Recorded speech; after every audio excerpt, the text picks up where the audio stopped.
Hello friend, welcome to SR coaching classes official YouTube channel. आज के इस video में हम बात करने वाले हैं प्री बोर्ड एग्जाम से रिलेटेड होने वाले पेपर के बारे में। ठीक है, तो इसमें इस समय मैथ का पेपर सबसे ज़्यादा वायरल चल रहा है। उस सेट के बारे में हम बात करने वाले हैं जो कि है हमारा सेट 822 BAK। ठीक है, ये मैथ का पेपर है, ये क्लास 10th का पेपर है। ठीक है, क्लास 10th का पेपर है जो सबसे ज़्यादा वायरल हो रहा है। ठीक है, तो हम सबसे पहले इस पूरे पेपर को हम एक एक स्टेप सॉल्व करके आपको दिखाएंगे। ठीक है, कैसे इसको आपको बोर्ड में सॉल्व करना है। तो सबसे पहले हम इसका बहुविकल्पी देख लेते हैं कि इसमें क्या दिया है। ठीक है, तो जो खंड अ है इसमें अगर हम देखते हैं तो 20 बहुविकल्पी हैं। ठीक है, तो हम एक एक को पहले इसका टिक लगा लेते हैं कौन सा ऑप्शन सही है। उसके बाद जो सॉल्व करने वाले क्वेश्चन होंगे उसको हम सॉल्व करके आप लोग को दिखा देंगे। ठीक है, तो इसका जो पहला बहुविकल्पी है, ठीक है, इसका आंसर हम देख लेते हैं। तो इसका आंसर होगा हमारा 120। ठीक है, इसी तरह अगर हम दूसरा देखते हैं तो कह रहा है 2 माइनस अंडर रूट 3 एक है, तो इसका हो जाएगा हमारा क्या हो जाएगा बी। क्या होगा, यह अपरिमेय संख्या है। ठीक है, ये क्या हमारा एक अपरिमेय संख्या है। उसके बाद अगर हम देखते हैं तीसरा क्वेश्चन, तो कह रहा है 98 के अभाज्य गुणनखंड होंगे। तो 98 के अगर हम गुणनखंड करते हैं तो हमारा क्या आता है, देखिए ये आएगा हमारा 2 × 7 × 7। ठीक है, तो यानी इसको हम लिख सकते हैं 2 × 7 स्क्वायर, ऐसे लिख सकते हैं। इसका ऑप्शन होगा हमारा क्या, सी ऑप्शन इसका होगा। ठीक, उसके बाद देखते हैं यहाँ पर लिखा है द्विघात बहुपद 4x² माइनस 4x + 1 के शून्यांकों का योगफल। तो क्या होता है शून्यांकों का योगफल, -x का गुणांक बटे x² का गुणांक, यही तो होता है। तो इससे हमारा कौन सा ऑप्शन सही होगा, बी वाला ऑप्शन सही हो जाएगा। ठीक है, उसके बाद अगर हम देखते हैं इसी क्रम में पांचवा नंबर क्वेश्चन, तो कह रहा है समीकरणों 2y = 3x - 1 और 2x + 3y = 5 का एक हल है। तो इसमें कौन सा हल होगा, हमारा सी ऑप्शन। देखिए अगर यहाँ पर हम 1 रखते हैं तो 2 मिलेगा, और यहाँ पर 1 रखते हैं तो 3 - 1 यानी ये भी 2, यानी दोनों बराबर हो गया। इसी तरह इसमें भी रखेंगे तो 5 बराबर हो जाएंगे। ठीक है, उसी तरह अब छठवां नंबर को हम देखते हैं। तो यहाँ पर देखिए समीकरण लिखा है 2x² + 5x + 4 = 0 के मूल होंगे।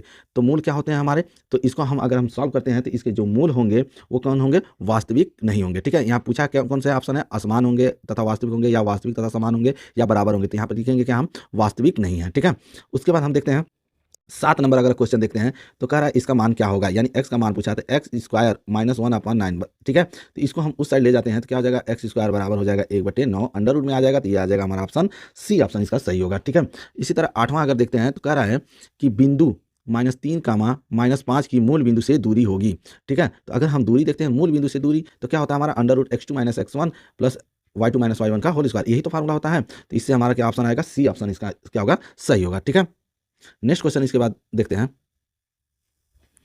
देखिए 9 नंबर क्वेश्चन है, इसमें कह रहा है यदि PQR और XYZ दो समरूप त्रिभुज इस प्रकार हैं कि कोण P क्या है 49 है और Y क्या है 57 है, तो R बराबर होगा, किसके बराबर होगा, तो यह हमारा आएगा 74 के। ठीक है, उसके बाद 10वां क्वेश्चन कह रहा है एक बिंदु Q से एक वृत्त पर स्पर्श रेखा की लंबाई 24 सेंटीमीटर है तथा बिंदु Q की वृत्त के केंद्र से दूरी 25 सेंटीमीटर, वृत्त की त्रिज्या होगी। तो वृत्त की त्रिज्या क्या हो जाएगी हमारी, 7 सेंटीमीटर हो जाएगा। ठीक है, उसके बाद कह रहा है 11 नंबर क्वेश्चन साइन 60 अंश का मान होता है। तो ये तो हम याद रखते हैं कितना होता है इसका, √3/2, इसको तो निकालने की भी जरूरत नहीं है। ठीक है, उसके बाद अगर हम नेक्स्ट देखते हैं तो हमारा नेक्स्ट क्या है, कह रहा है साइन ए बराबर 4/5, तो 10A का मान होगा। ठीक है, तो 10A का मान कितना हो जाएगा हमारा, 4/3 हो जाएगा। ठीक है, उसके बाद अगर हम 13 नंबर क्वेश्चन देखते हैं तो 1 - cos² A, तो देखो यहाँ क्या होता है हमारा sin² A + cos² A बराबर कितना होता है, 1 होता है। तो इसको हम उस साइड ले जाएंगे तो क्या हो जाएगा 1 - cos², तो यहाँ पर हमारा क्या आएगा sin², यानी बी ऑप्शन इसका क्या होगा, सही होगा। ठीक है, उसी तरह अगर हम 14 नंबर क्वेश्चन देखते हैं तो ये भी हमारा क्या होता है, फार्मूला 1 होता है। ठीक है, तो इसका क्या होगा हमारा, तो इसका हो जाएगा हमारा 1।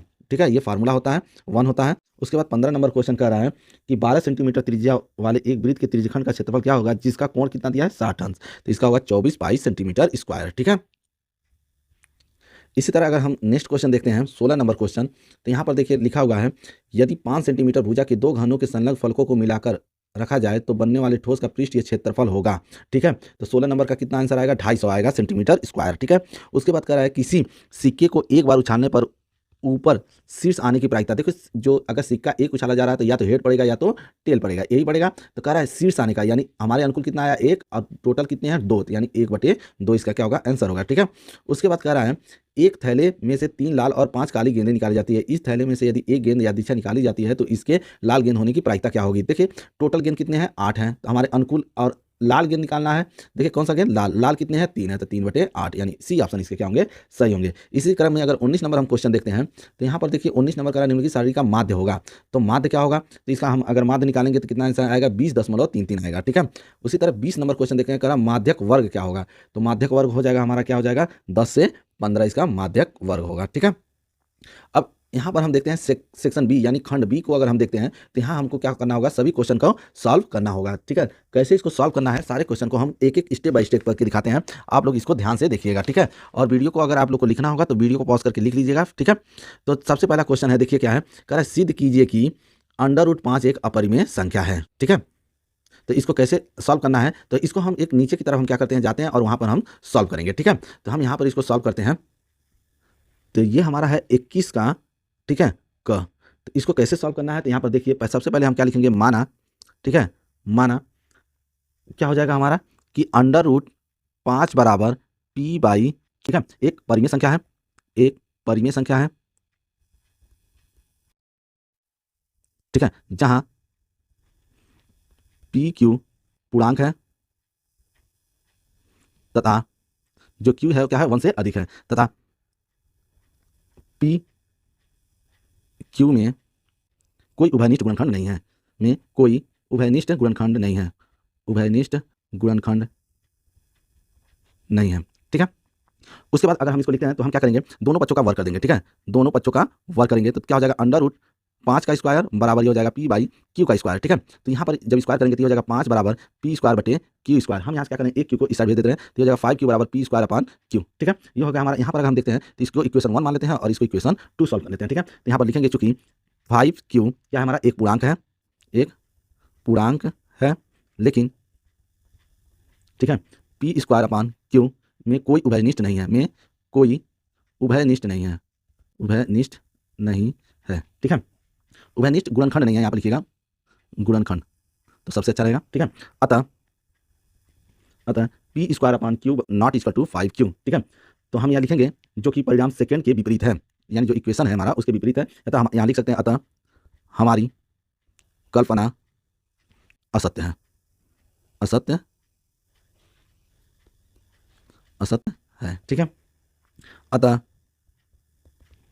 √5 एक अपरिमेय संख्या है, अपरिमेय संख्या है। ठीक है, इसी तरह अब नेक्स्ट क्वेश्चन हम देखते हैं।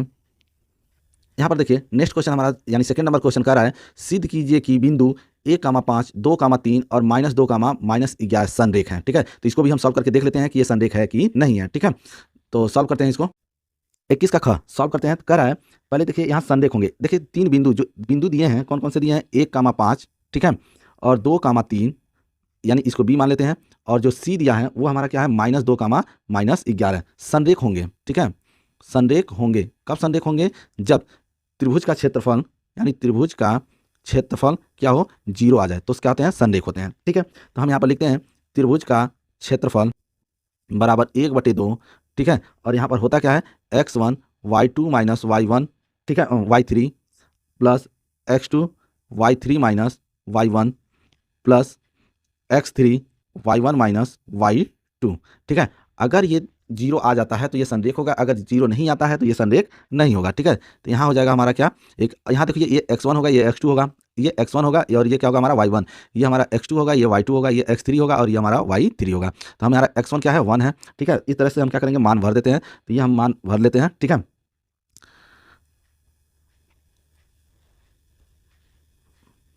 +2 -11 -5 प्लस -2 और ये हो जाएगा क्या, 5 - 3। ठीक है, इसको अगर आप सॉल्व करेंगे तो ये आएगा क्या हमारा -11। ठीक है, तो जो क्षेत्रफल होता है वो हमारा क्या होता है, जो क्षेत्रफल होता है वो हमारा नेगेटिव नहीं होता, तो इसलिए हम ये क्या करेंगे, पॉजिटिव, जबकि हमको 0 लाना था। ठीक है, अगर ये 0 आ जाता तो ये तीनों बिंदु क्या होते हैं, संरेख यानी एक लाइन में होते, तो ये 0 नहीं आया, तो लिखोगे त्रिभुज का क्षेत्रफल नॉट इक्वल टू 0, अतः अतः यह संरेख नहीं है, यह संरेख नहीं है, नहीं है।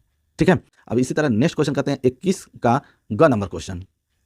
यहाँ पर देखिए 21 का ग नंबर क्वेश्चन क्या कर रहा है, बिंदु 3, 10 और 6, -8 को जोड़ने वाले रेखाखंड को बिंदु -1, 6 को किस अनुपात में विभाजित करता है, तो इसको भी हम देख लेते हैं। ठीक है, यहाँ पे क्या लिखेंगे, माना माना M1 संबंधी M2। ठीक है, जैसे M और N हम मान लिए कि अनुपात में विभाजित करता है, कि अनुपात में विभाजित करता है।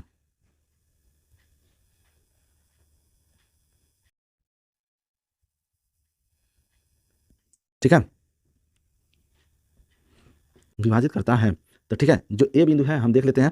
तो हम यहाँ पर एक फिगर बनाएंगे पहले, ठीक है। हमारा ए यहाँ पर है, ये हमारा कितना है -3, 10, ठीक है। और बी यहाँ पर देख लेते हैं, ये हमारा कितना है 6, -8, ठीक है। और यहाँ पर हम देख लेते हैं क्या है, यम इसको मान लेते हैं और यन इसको मान लेते हैं, ठीक है। तो यहाँ पर पी बिंदु भी हमको दे दिया है, कितना दिया है -1, 6 दे दिया है, ठीक है। इसको सॉल्व कैसे करना है, तो यहाँ पर देखिए लिखेंगे बिंदु पी को अंतर विभाजित करता है, ठीक है। अतः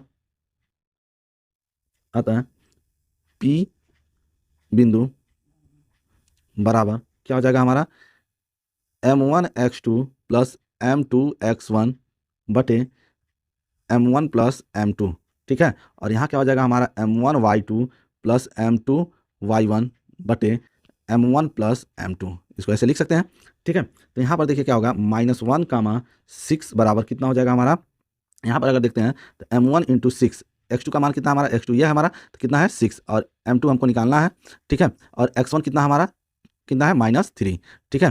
तो बटे, और यहाँ क्या आ जाएगा हमारा m1 + m2, ठीक है। उसके बाद हम क्या करेंगे, यहाँ पर कॉमा देंगे, और फिर क्या होगा, हम m1 का मान हमको पता नहीं है, y2 का मान हमें पता है कितना है हमारा -8, ठीक है। ये हो जाएगा -8 + m2, ठीक, × 10, और बटे कितना हो जाएगा हमारा, ये हो जाएगा हमारा m1 + m2, ठीक है। इसके बाद हम इसको और सॉल्व कर लेते हैं, तो ये हो जाएगा हमारा, ठीक है। और ये हो जाएगा क्या हमारा 6m1 - 3m2 बटे m1 + m2, ठीक है।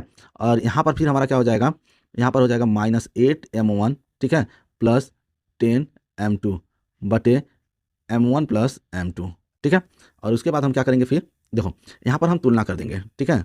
तुलना करने पर अगर हम तुलना करते हैं तो क्या हो जाएगा हमारा, देखिए ये होता है x, ये होता है x, ये होता है y और ये होता है y, तो हम x का तुलना कर रहे हैं, तो -1 बराबर हो जाएगा हमारा क्या 6m1 - 3m2 बटे कितना हो जाएगा m1 + m2, ठीक है, यही होगा।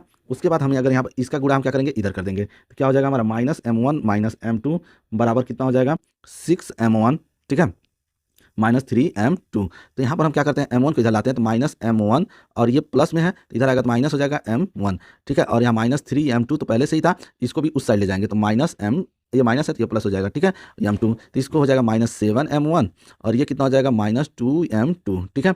उसके बाद अगर हम देखें तो माइनस और माइनस हम काट देंगे, तो यहाँ पर m1 है और इस m2 को इसके नीचे ला देते हैं, ठीक है, और यहाँ पर 2 है और इस 7 को इसके नीचे ला देते हैं, तो ये हो जाएगा हमारा m1 संबंधे m2 बराबर कितना 2 संबंधे 7, ठीक है। ये हमारा क्या होगा, आंसर होगा, ठीक है। अब नेक्स्ट क्वेश्चन करते हैं। तो हमारा जो नेक्स्ट क्वेश्चन है अगर हम देखते हैं तो क्या है हमारा नेक्स्ट क्वेश्चन, यहाँ पर देख लेते हैं। देखिए यहाँ पर जो नेक्स्ट क्वेश्चन है, घ कह रहा है कि सिद्ध कीजिए कि सेक a 1 - साइन a और सेक a + tan a बराबर 1, ठीक है। तो इसको हम सॉल्व कर लेते हैं, ठीक है। तो हम इसको सिद्ध करते हैं 21 के घर को। तो यहाँ पर देखिए लिखा है क्या, सेक a, ठीक है, और 1 - साइन a, ठीक है।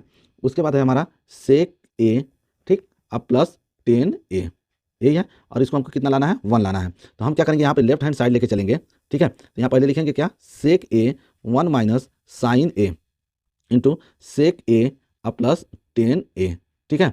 इसको कैसे सॉल्व करना है, तो इसको देखिए कैसे सॉल्व किया जाएगा। इसको हम लिख सकते हैं 1 / cos a, ठीक है, और 1 - साइन a, इसको इसी तरह रहने देते हैं। इसको लिख सकते हैं 1 / cos a प्लस इसको लिख सकते हैं साइन a बटे cos a, ठीक है।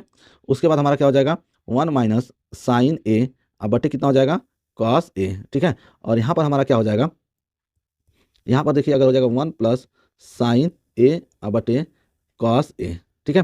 तो इसको अगर हम देखिए गुणा करेंगे तो ऊपर का गुणा ऊपर हो जाएगा, नीचे का नीचे, तो क्या हो जाएगा 1 - साइन a 1 + cos a, तो ये हो जाएगा 1 - sine square a, 1 - sine a और 1 + साइन a, तो क्या हो जाएगा 1 - साइन स्क्वायर a, और नीचे हमारा cos a, तो ये हो जाएगा cos स्क्वायर a, ठीक है। अगर इसको हम सॉल्व करते हैं तो क्या हो जाएगा, देखिए साइन स्क्वायर a क्या होता है, cos स्क्वायर a होता है, ठीक है। और इसको भी हम क्या लिख सकते हैं, cos स्क्वायर a, ये कट जाएगा हमारा, कितना आ जाएगा 1 आ जाएगा। ये हो गया हमारा राइट हैंड साइड, ठीक है। नेक्स्ट क्वेश्चन करते हैं अब, जो कि नेक्स्ट क्वेश्चन दिया हमारा 18 नंबर।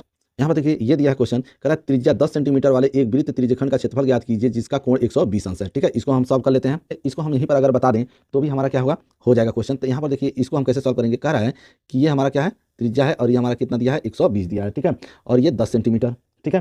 तो यहाँ पर देखिए त्रिज्यखंड का क्षेत्रफल होता है जो है वो क्या होता है हमारा, त्रिज्यखंड का क्षेत्रफल, त्रिज्यखंड का क्षेत्रफल क्या होता है हमारा πr² थीटा बटे 360, यही होता है। तो यहाँ पर अगर हम देखें तो पाई का मान रहने दीजिए, यहाँ हो जाएगा 10 × 10, इंटू, ठीक है, थीटा का मान है 120 बटे 360, ये काट दो, 12 यहीं 36, तो हमारा हो जाएगा क्या 100 पाई बटे 3, ठीक है, वर्ग सेंटीमीटर।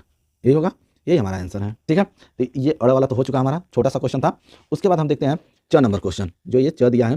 ठीक है, कह रहा निम्नलिखित आंकड़ों को बिजली उपकरणों के परिचित जीवनकाल घंटों में की सूचना देते हैं। ठीक है, जीवनकाल दिया है और बारंबारता दे दिया है। ठीक है, इसका बहुलक निकालना है। ठीक है, तो बहुलक हम देख लेते हैं। तो देखिए बहुलक यहाँ हमारा किसका निकलेगा, यही हमको घेरना होगा 60 और 61 का। तो इसको हम सॉल्व करेंगे स्टेप बाय स्टेप। ठीक है, तो इसको सॉल्व कैसे करेंगे ये हम देख लेते हैं यहाँ पर। तो देखिए सॉल्व करने के लिए सबसे पहले हम क्या करेंगे, 21 का च नंबर देखते हैं। तो यहाँ पर देखिए क्या लिखना है, पहले जीवन काल। ठीक है, जीवन काल, और यहाँ दिया है घंटों में। ठीक है, घंटों में। ठीक है, यह है क्या 0 से 20, ठीक है, 20 से 40, 40 से 60, 60 से 80, 80 से क्या दिया हमारा 100 दिया है। ठीक है, और 100 से दिया हमारा 120। ठीक है, यहाँ पर देखिए बारंबारता भी हमको दे चुका है, बारंबारता। ठीक है, बारंबारता क्या दिया है, 10 दिया है, 35 दिया है, 52 दिया है, ठीक है, 61 दिया है, 38 दिया है, ठीक है, और क्या दिया है 29 दिया है। तो देखिए यहाँ पर अगर हम ध्यान दें तो बारंबारता हम किसका निकालते हैं, जिसकी बहुलक सबसे अधिक हो। तो बहुलक सबसे अधिक किसकी हमारा, अगर हम देखें तो बहुलक सबसे अधिक हमारा किसका 61 का है, यही तो हमारा बारंबारता होगा। तो इसको हम लिखते हैं F1, इसको लिखते हैं हम F0, और इसको लिखते हैं F2, और ये जो हमारा होता है ये होता है हमारा L। ठीक है, तो यहाँ पर अगर हम देखें तो यहाँ पर देखिए हम डायरेक्ट थोड़ा कर रहे हैं। तो यहाँ पर हमारा बहुलक का जो फार्मूला होता है वो क्या होता है, बहुलक का जो फार्मूला होता है L प्लस क्या होता है हमारा F1 माइनस F0 बटे 2F1 minus F0 minus F2 into क्या हो जाएगा हमारा H, यही तो होगा।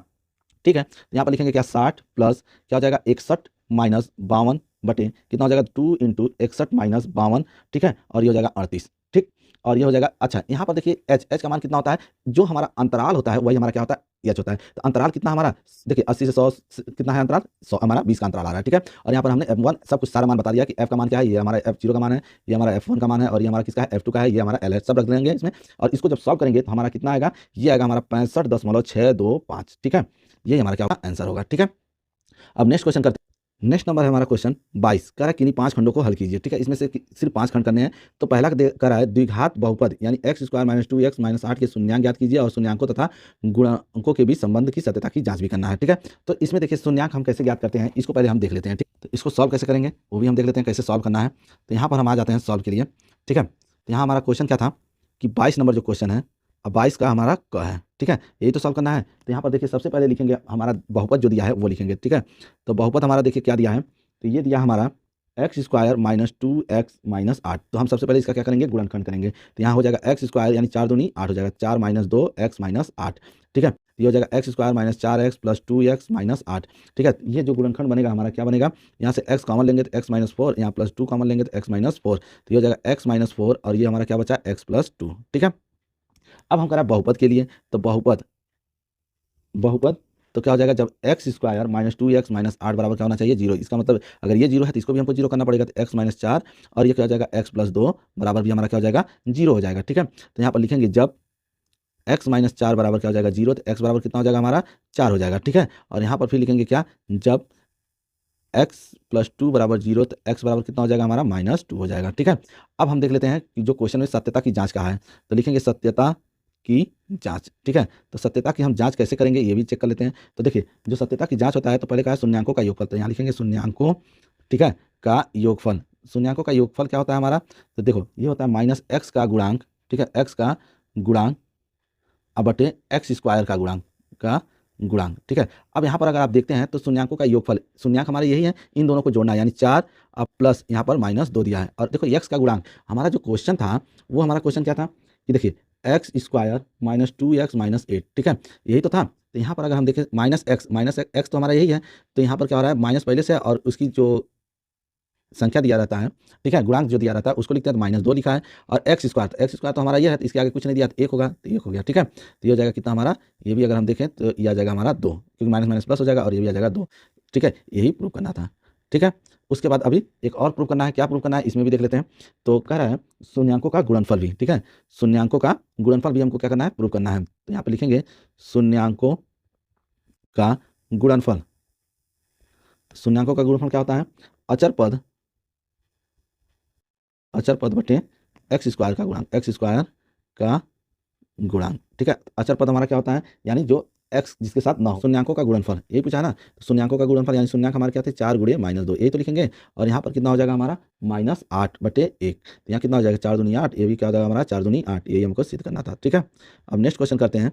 यानी हमारा नेक्स्ट क्वेश्चन कौन सा है 22 का, ठीक है, ख नंबर क्वेश्चन। 22 का ख पहले हम देख लेते हैं क्या है, उसके बाद बताते हैं क्वेश्चन को भी।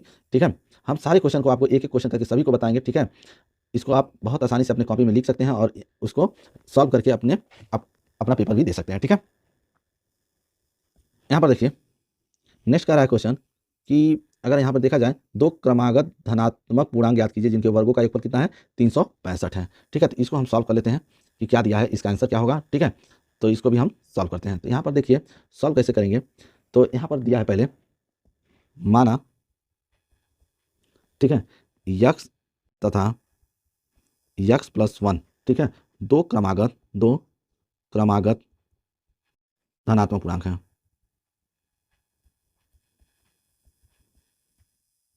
धनात्मक पूर्णांक है। ठीक है, अगर इनके वर्गों का योगफल, यानी क्वेश्चन अगर देखें प्रश्नानुसार लिखेंगे वर्गों का योगफल, वर्गों का योगफल कितना हो जाएगा 365। ठीक है, तो वर्ग क्या है, यानी पहली संख्या x है तो इसका वर्ग कर दें, दूसरी संख्या x प्लस 1 है तो इसका भी वर्ग कर दें, और कितना आना चाहिए 365 आना चाहिए। ठीक है, तो यहाँ पर हम स्क्वायर कर देते हैं, तो एक्स स्क्वायर यहाँ हो जाएगा x square plus 1 plus 2x बराबर 365। ठीक है, यहाँ हो जाएगा 2x स्क्वायर प्लस 2x और ये हो जाएगा -365 प्लस 1 बराबर 0। ठीक है, अगर हम यहाँ पर देखें तो इसको हम सॉल्व करेंगे पहले, तो 2x square plus 2x minus 364 बराबर 0। ठीक है, इसमें हम क्या करेंगे, इसका गुणनखंड कर देंगे, 2 से भाग देंगे, गुणनखंड करेंगे। जब गुणनखंड करेंगे तो हमारा गुणनखंड आएगा x प्लस 14, ठीक है, और क्या आएगा x माइनस 13 बराबर 0 आएगा। ठीक है, तो इसको हम लिखेंगे क्या, जब x प्लस 14 बराबर 0, यानी x बराबर कितना हो जाएगा -14। ठीक है, देखिए उस क्वेश्चन में कहा धनात्मक होना चाहिए, ये तो नेगेटिव है। ठीक है, तो ये नहीं ले सकते हैं। ठीक है, फिर लिखेंगे क्या, जब क्या है हमारा x माइनस 13 बराबर 0, तो x बराबर कितना हो गया हमारा 13 हो गया। ठीक है, और x बराबर जब 13 हो गया तो यहाँ पर अब लिखेंगे क्या, तो पहली संख्या हमारी कितनी हो जाएगी, देखो पहली संख्या हो गई हमारी कितनी, यानी x का मान कितना है 13, और दूसरी संख्या क्या हो गई हमारी, दूसरी संख्या यानी x प्लस 1 है। ठीक है, तो कितना हो जाएगा 13 प्लस 1 यानी कितना हो गया, ये 14 हो गया। ठीक है, तो यही हमारा क्या है आंसर है। ठीक है, नेक्स्ट क्वेश्चन करते हैं। यहाँ पर ग नंबर क्वेश्चन देखते हैं, सिद्ध कीजिए कि किसी बाह्य बिंदु से वृत्त पर खींची गई स्पर्श रेखाओं की लंबाइयाँ क्या होती हैं, बराबर होती हैं। तो इसको भी हम सॉल्व कर देते हैं। ठीक है, तो इसको सॉल्व करने के लिए हमें सबसे पहले क्या करना होगा, एक फिगर बनाना होगा। ठीक है, तब ये सॉल्व हो पाएगा। देखिए जो ग नंबर क्वेश्चन है यानी 22 का ग नंबर क्वेश्चन, ठीक है, ये कैसे करना है यहाँ पर हम देख लेते हैं। तो सबसे पहले क्या करेंगे, एक फिगर बनाएंगे। ठीक है, ये होगा, और यहाँ से दो स्पर्श रेखाएं खींचेंगे जो क्वेश्चन में बोला है। ठीक है, और जानते हैं केंद्र से स्पर्श रेखा पर अगर लंब डालते हैं तो हमेशा कितना होता है 90 डिग्री होता है। तो ये भी हमारा 90 डिग्री होगा और ये भी होगा, और यहाँ से मैंने इसको मिला दिया। ठीक है, ये हमारा ए है, ये हमारा पी है, ये हमारा ओ है, और ये हमारा क्या है बी है। ठीक है, तो यहाँ पर हम लिख लेंगे माना वृत्त जिसका केंद्र क्या है, जिसका केंद्र क्या है हमारा ओ है। ठीक है, और यहाँ पर फिर लिख लेंगे क्या, बाहर बिंदु पी से, बाहर बिंदु पी से वृत्त की स्पर्श रेखाएं, वृत्त की स्पर्श रेखाएं, वृत्त की स्पर्श रेखाएं पी ए तथा पी बी है। ठीक है, तो क्या करना है, सिद्ध करना है हमको, क्या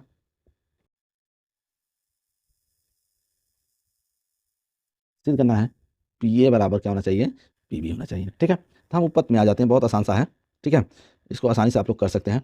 तो उपपत्ति में हम क्या लिखेंगे, देखिए तो उपपत्ति में सबसे पहले अगर हम देखें तो त्रिभुज ले लेते हैं, कौन सा, ए पी ओ तथा त्रिभुज बी पी ओ। देखिए ए यहाँ पर है, ए यहाँ पर ऊपर है, और पी है और ओ है, मतलब एक त्रिभुज ए और एक त्रिभुज ए। देखते हैं दोनों में समान क्या है। तो सबसे पहले हम क्या करेंगे, ठीक है, यहाँ पर देखेंगे तो जो ओ ए पी है वो बराबर होगा ओ बी पी के, क्योंकि दोनों क्या है 90 डिग्री है। और 90 डिग्री क्यों है, क्योंकि दोनों क्या है स्पर्श रेखाएं हैं, तो हम लिख सकते हैं क्या है स्पर्श रेखा है। ठीक है, और जब भी केंद्र से स्पर्श रेखा को मिलाते हैं तो हमेशा क्या होता है, लंबवत होता है, यानी 90 डिग्री होता है। ठीक है, उसके बाद अगर हम देखें तो जो ओ ए है वो हमारा ओ बी के बराबर है। अब ये क्यों बराबर है, क्योंकि दोनों क्या है हमारा त्रिज्या है। ठीक है, और इसी तरह अगर देखते हैं कि हमारा ओ पी जो है ओ पी के बराबर है, क्यों, क्योंकि ये दोनों में क्या है उभयनिष्ठ है, तो हम इसको लिख सकते हैं उभयनिष्ठ है। ठीक है, ठीक, तो हम कौन सा अब यहाँ प्रमेय लगा सकते हैं, तो लिखेंगे, देखिए कौन सा है, यस ए यस प्रमेय से हम कह सकते हैं कि जो त्रिभुज ए पी ओ है वो सर्वांगसम होगा किसके, त्रिभुज PBO के, ठीक है। अतः हम यहाँ पे लिखेंगे क्या, अतः जो PA है वो बराबर है PB के, यही हमको क्या करना था, प्रूव करना था, ठीक है। नेक्स्ट क्वेश्चन करते हैं। देखिए इसको आप लोग चाहो तो अच्छे से देख लीजिए, ठीक है, क्या है, और फिर इसको लिख लीजिएगा। अब नेक्स्ट क्वेश्चन करते हैं। ऑर्डर नंबर क्वेश्चन अगर हम देखें तो यहाँ पर कह रहा है निम्नलिखित सारणी में किसी कक्षा के विद्यार्थियों के गणित में प्राप्तांक दिए गए हैं, उसके प्राप्तांकों का माध्य ज्ञात कीजिए, ठीक है। इसका क्या करना है, हमको माध्य ज्ञात करना है। तो ये बहुत आसान है माध्य निकालना, ठीक है। तो हम सबसे पहले उससे देख लेते हैं क्या है। अच्छा एक क्वेश्चन छूट गया है यहाँ पे, ये घ नंबर क्वेश्चन छूट गया है, तो पहले इसको कर लेते हैं। तो देखिए यहाँ पे हम यहीं पे इसको घ नंबर क्वेश्चन हम बता देते हैं। घ नंबर कैसे होगा, छोटा सा क्वेश्चन है 22 का घ नंबर क्वेश्चन अगर हम देखते हैं तो देखिए क्या दिया है, कह रहा है सबसे पहले हम क्या लिखेंगे, त्रिभुज ABC की भुजाओं, ठीक है, AB और AC के मध्य बिंदु क्रमशः D और E है, ठीक है। तो इससे पहले क्या करेंगे, हम दो फिगर बना लेंगे, एक फिगर बना लेंगे, इसका नाम है A, इसका नाम B और यह है हमारा C, ठीक है। और इसके मध्य बिंदु से एक लाइन खींच देंगे, ठीक है। इसको हम D और E नाम देंगे। मध्य बिंदु है मतलब ये वाली लाइन और ये वाली लाइन दोनों क्या होंगी, बराबर होंगी। उसी तरह इधर वाली और इधर वाली भी क्या होंगे, दोनों बराबर होंगे, ठीक है। तो हम यहाँ से क्या लिख सकते हैं कि जो AD है वो बराबर है किसके, BD के, ठीक है। इसको हम इसके नीचे लाएंगे तो क्या हो जाएगा हमारा, जो AD बटे BD, ठीक है, बराबर 1 हो जाएगा, समीकरण 1, ठीक है। अगर इसी तरह देखें तो हम AE बराबर क्या कर सकते हैं, EC भी लिख सकते हैं। इसको इसके नीचे लाएंगे तो क्या हो जाएगा, AE बटे EC और यहाँ हो जाएगा 1, ठीक है, समीकरण 2। समीकरण इसका मान उठा के यहाँ पर रख दो क्योंकि एक एक दोनों बराबर है, तो हम दोनों को बराबर कर सकते हैं। तो ये हो जाएगा हमारा, यहाँ लिखोगे क्या, इक्वेशन 1 एंड इक्वेशन 2, ठीक है। तो दोनों अगर हम देखें तो यहाँ हो जाएगा AD बटे BD बराबर AE, ठीक है, बटे EC। अगर ये देखिए एक कब आता है, जब थेल्स प्रमेय हमारा लगता है, ठीक है। यहाँ पे हम लिख सकते आनुपातिकता के विलोम प्रमेय से, ठीक है। तो यहाँ पर हम क्या लिखेंगे, जो DE होगा वो समांतर होगा किसके, BC के, यही हमको क्या करना था, प्रूव करना था, ठीक है। नेक्स्ट क्वेश्चन अगर हम देखते हैं, देखिए यहाँ पर अगर अड़ा नंबर क्वेश्चन करते हैं, ये इंपॉर्टेंट क्वेश्चन होता है हमेशा के लिए और हमेशा आता है। यहाँ पर सब कुछ दे दिया, प्राप्तांक दे दिया, विद्यार्थियों की संख्या दे दिया है, तो इसको हम क्या निकालना है, यहाँ पर माध्य निकालना है। तो हम इसको सॉल्व कर देते हैं, ठीक है। बहुत आसान क्वेश्चन है ये, कैसे सॉल्व करना है ये हम देख लेते हैं प्रोसेस। तो यहाँ पर सबसे पहले देखिए क्या लिखेंगे कि कौन सा क्वेश्चन है, यानी ये अड़ा नंबर है किसका है, 22 का, ठीक है। तो सबसे पहले हम लिखेंगे प्राप्तांक, यहाँ पर लिखेंगे क्या, प्राप्तांक, ठीक है। और यहाँ लिखेंगे विद्यार्थियों की संख्या और उसके बाद लिखेंगे, ठीक है, पहले यहाँ पर हम लिख देते हैं क्या है, 0 से 10, 10 से 20, 20 से 30, ठीक है, और 30 से 40 और 40 से 50, ठीक है। यही है, यहाँ पर दिया है 2, 10, 8, 4, 6, ठीक है। ये इसको हम बोलते हैं F बोलते हैं। उसके बाद x निकालते हैं। x कैसे निकालते हैं, इन दोनों को जोड़ते हैं, 2 से भाग दे देते हैं, यानी 10 होगा, 10 बटे 2 कितना हो जाएगा हमारा 5। फिर इन दोनों को जोड़ते हैं और 2 से भाग दे देते हैं, कितना हो जाएगा 30 यानी 15, ठीक है। इसी तरह सबको जोड़ के हम क्या करेंगे, भाग देंगे, तो ये हो जाएगा 25, ये हो जाएगा 35 और ये हो जाएगा हमारा कितना 45, ठीक है। उसके बाद क्या करते हैं, हम f इंटू एक्स निकालते हैं, यानी x और f का क्या करेंगे, हम मल्टीप्लाई कर देंगे, तो ये हो जाएगा 5 दूनी 10, ये हो जाएगा हमारा 150, ये हो जाएगा हमारा 200, ठीक है, ये हो जाएगा 140 और ये हो जाएगा कितना हमारा 270। इसको हम कहते हैं सिग्मा f x, ठीक है। तो ये हो जाएगा 770, इसको टोटल जोड़ के 770 आएगा और इसको भी हम जोड़ते हैं, ये कितना आएगा हमारा 30 आएगा। तो ये हमारा माध्य का जो फार्मूला होता है वो क्या होता है, ठीक है, सिग्मा FX बटे सिग्मा F, यही होता है। तो हम क्या करेंगे, देखो इसको हम लिख लेंगे, यहाँ पर कितना है 770 बटे कितना दिया है 30, तो इसको भाग देंगे तो कितना आएगा 25.67, ये हमारा क्या होगा, आंसर होगा इसका, ठीक है। नेक्स्ट क्वेश्चन करते हैं। अब यहाँ तक हो गया है हमारा क्वेश्चन। अब यहाँ पर च, इसमें हमें 5 ही क्वेश्चन करना था, इसलिए हम 4 नंबर क्वेश्चन को छोड़ देते हैं, लेकिन सबसे आसान क्वेश्चन यही है। हम बता देते हैं इसको कैसे करना है, चलिए यहीं पर बता देते हैं इसको भी। कह रहा है एक थैले में 10 नींबू की महक वाली तथा 15 संतरे की महक वाली मीठी गोलियां हैं। मालिनी बिना थैले में झांके उसमें से एक गोली निकालती है, इसकी क्या प्रायिकता है कि वह गोली निकाली गई गोली क्या है, संतरे की है, ठीक है। देखिए यहाँ पर कह रहा है एक थैले में 10 नींबू महक वाली और 15 संतरे की महक वाली, ठीक है, गोलियां रखी गई हैं। तो यहाँ पर देखिए संतरे की महक वाली, संतरा कितने हमारे 15, तो यहाँ हो जाएगा 15 बटे और कितने टोटल हो गए हमारे 25, यही होगा हमारा आंसर। और नींबू की बात कर रहा था, नींबू 10 है और टोटल कितना है 25, मतलब क्या होता है अनुकूल बटे कुल। इसको आप लोग काट दीजिएगा, 5 से 15, 5 बचे 25, ठीक है, 5 दूनी 10, 5 बचे 25, यही आंसर है, ठीक। ये बहुत आसान सा है। उसके बाद अगर हम देखते हैं तो यहाँ पर हमारा क्वेश्चन है 23 नंबर क्वेश्चन, ठीक है।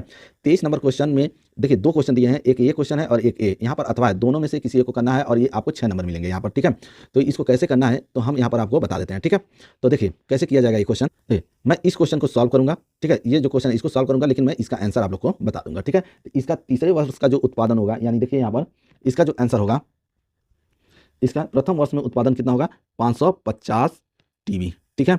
और अगर हम देखें 10वें वर्ष में उत्पादन कितना होगा 775 TB, ठीक है। और उसके बाद अगर हम देखते हैं प्रथम 7 वर्षों में कुल उत्पादन कितना होगा 4375 TB क्या होगा कुल उत्पादन होगा, ठीक है। ये तीनों का आंसर हमने बता दिया है, इसको सॉल्व आप लोग करना चाहिए तो कर लीजिएगा। इसमें से दोनों में से कोई एक क्वेश्चन करना है, तो मैं इस वाले क्वेश्चन को सॉल्व कर रहा हूँ, ठीक है। कह रहा है 2 अंकों की संख्या में दहाई का अंक के अंक का 3 गुना यदि संख्या में से 54 घटा दिया जाए तो अंक पलट जाते हैं। संख्या ज्ञात कीजिए। क्वेश्चन बहुत अच्छा है ये, ठीक है। तो इसको कैसे सॉल्व करना है यहाँ पे हम देख लेते हैं। तो देखिए सबसे पहले क्या करेंगे हम, इसमें हम मान लेते हैं कोई संख्या, ठीक है। ये हमारा 23 नंबर जो क्वेश्चन है, ठीक है, उसमें अथवा है तो उसमें से कोई एक क्वेश्चन करना है, तो ठीक है। तो हम सबसे पहले क्या करते हैं, मान लेते हैं। तो यहाँ मानेंगे क्या, माना दहाई का अंक, दहाई का अंक, दहाई का अंक क्या है, x है। इकाई का अंक क्या है हमारा, इकाई का अंक, इकाई का अंक क्या हमारा y है। और संख्या क्या हो जाएगा हमारा, संख्या क्या हो जाएगा तब 10x प्लस वाई, क्योंकि दहाई हमने इसको माना है तो 10x हो जाएगा, ठीक है। इसको हम इक्वेशन 1 नाम दे रहे हैं। उसके बाद देखिए हम लिखेंगे प्रश्नानुसार, प्रश्नानुसार लिख रहे हैं, ठीक है। उसके बाद क्या हो जाएगा, यहाँ पर देखिए कह रहा है क्वेश्चन में, ध्यान दीजिए क्वेश्चन में ये बोला है कि दो अंकों की संख्या में दहाई का अंक 3 गुना है, इकाई के अंक का क्या है 3 गुना है। तो दहाई का अंक क्या है x, और इकाई के अंक का क्या है 3 गुना है। इसको इक्वेशन 2 मान लिया, ठीक है। उसके बाद फिर कह रहा है यदि संख्या में से, संख्या हमारा क्या है, यही तो संख्या है, कह रहा है संख्या में से, ठीक है, क्या कर दिया जाए 54 घटा दिया जाए, ठीक है। 54 घटा दिया हमने, 54 घटा दिया जाए तो संख्या पलट जाती है, यानी क्या आ जाएगा अब 10y प्लस x हो जाएगा, ठीक है। यही हो जाता है।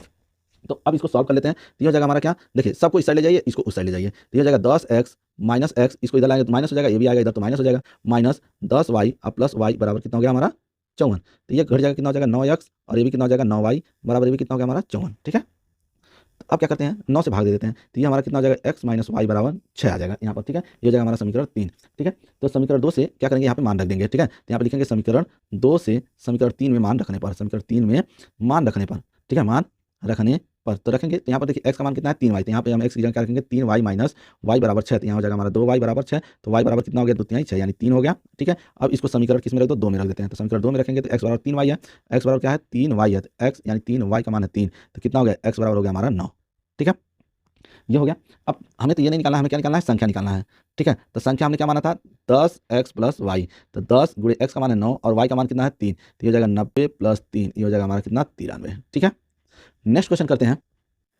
यहाँ पर देखते हैं नेक्स्ट क्वेश्चन जो दिया है हमने 24 नंबर क्वेश्चन अब करना है हमें, ठीक है। तो 24 नंबर अगर क्वेश्चन में देखते हैं तो यहाँ पर दिया है एक मीनार के पाद बिंदु से एक भवन के शिखर का उन्नयन कोण 30 अंश और भवन के पाद बिंदु से मीनार के शिखर का उन्नयन कोण 60 अंश है। यदि मीनार 50 मीटर ऊंची है तो भवन की ऊंचाई ज्ञात कीजिए, ठीक है। तो दो क्वेश्चन दिया है इसमें से अथवा चाहे आप इसको कीजिए चाहे इसको कीजिए। तो हम क्या करते हैं, इस वाले क्वेश्चन को करते हैं, यानी इस वाले करते हैं, इसका हम आंसर आपको लोगों को बता देते हैं कितना आएगा, ठीक है। तो इसका आंसर जो होगा वो होगा हमारा क्या 20√3 मीटर, और जो दूरी होगी वो क्या होगा हमारा, दूरी हो जाएगा हमारा 20 मीटर, ठीक है। इसका आंसर हमने बता दिया है और इस वाले को हम सॉल्व करते हैं, ठीक है। तो चलिए पहले इसको देख लेते हैं कैसे ये सॉल्व होगा, ठीक है।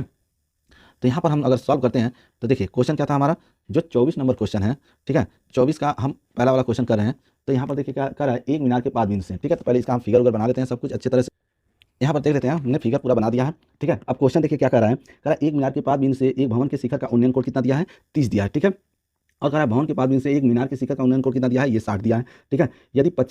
यदि मीनार 50 मीटर ऊंची है, ठीक है, 50 मीटर ऊंची है, तो भवन की ऊंचाई मतलब ये ऊंचाई हमने ज्ञात करना है। तो मैंने मान लिया भवन की ऊंचाई क्या है h मीटर है और मीनार की ऊंचाई तो दिया है 50 मीटर। तो हम पहले चलते हैं त्रिभुज ABC में। तो देखिए त्रिभुज A है, B A है और C A है, मतलब पहले इस वाले त्रिभुज में हम चलते हैं। तो यहाँ पर हम कैसे मान निकालेंगे, तो यहाँ पर देखिए क्या हो जाएगा cot, ठीक है, 30 अंश बराबर कितना हो जाएगा हमारा AC अब बटे कितना हो जाएगा AB, ठीक है। तो हमें देखिए यहाँ पर AB का मान दिया हुआ है, AB कितना दिया है h दिया है, AB तो हमारा कितना दिया है h दिया है ना। ये हो जाएगा हमारा cot 30 अंश बराबर AC अब बटे कितना हो जाएगा हमारा h, ठीक है।